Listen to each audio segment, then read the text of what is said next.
السلام علیکم۔ خدائے بزرگ کو برتر کے بابرکت نام سے شروع کرتا ہوں۔ عزیز طلباء، آج ہم ایک اہم عنوان پڑھانے جا رہے ہیں۔ قواعد میں ایک لفظ ہے استعارہ۔ علم بیان کی بنیادی اصطلاحات میں سے ایک استعارہ ہے۔ استعارہ لغوی معنی ادار لینا۔ تعریف یوں ہے: کسی مشترکہ خوبی یا خامی کی وجہ سے کسی ایک چیز کو ہو بہو دوسری چیز قرار دینا استعارہ کہلاتا ہے۔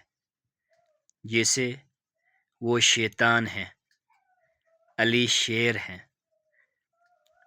ارکان استعارہ 3 ہیں۔ اس میں سے ایک کو مستعار لہ، مستعار منہ، وجہ جامع۔ مستعار لہ کا مطلب یہ ہے جس کے لیے ادار لیا جائے۔ مستعار منہ جو چیز ادار لیا جائے۔ وجہ جامع جو خوبی یا خامی جو مشترکہ ہو، جیسے کہ علی شیر ہے۔ اس جملے میں علی کے لیے ادار لیا گیا ہے شیر کو، لہذا علی مستعار لہ ہے۔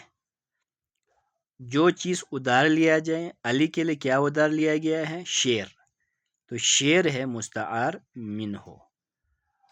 اور علی اور شیر کے درمیان جو مشترکہ جو ہے خوبی ہے وہ بہادری ہے، تو یہاں جو ہے وجہ جامع مشترکہ خوبی بہادری جو کہ وجہ جامع ہے۔ ایک چیز آپ نے یاد رکھنی ہے، وہ یہ ہے ہمیشہ اکثر جو ہے استعارہ میں مستعار لہ کا ذکر نہیں ہوتا۔ جیسے کہ ماں نے کہا میرا چاند آ گیا، یہاں پر جو ہے میرا چاند، چاند کا مطلب ہے بیٹا، بیٹے کا یہاں ذکر نہیں ہے، یہاں صرف جو ہے مستعار منہ ہے۔ تو اکثر جملوں میں جو ہے مستعار لہ کا ذکر نہیں ہوتا ہے۔ اور اس میں جو ہے آپ کے لیے سوال آئے گا پیپر میں، وہ چند سوال میں یہاں پر آپ کو دکھاؤں گا۔ ادھر ایک پیپر ہے، استعارہ کے کتنے ارکان ہیں؟ مختصر وضاحت کریں۔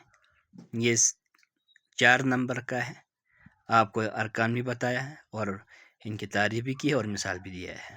اور اسی طرح ایک اور جو ہے پیپر میں سوال آئے ہیں استعارہ کے بارے میں، جیسے کہ جو ہے استعارہ سے کیا مراد ہے، مثال کے ذریعے استعارہ کی مختصر وضاحت کریں۔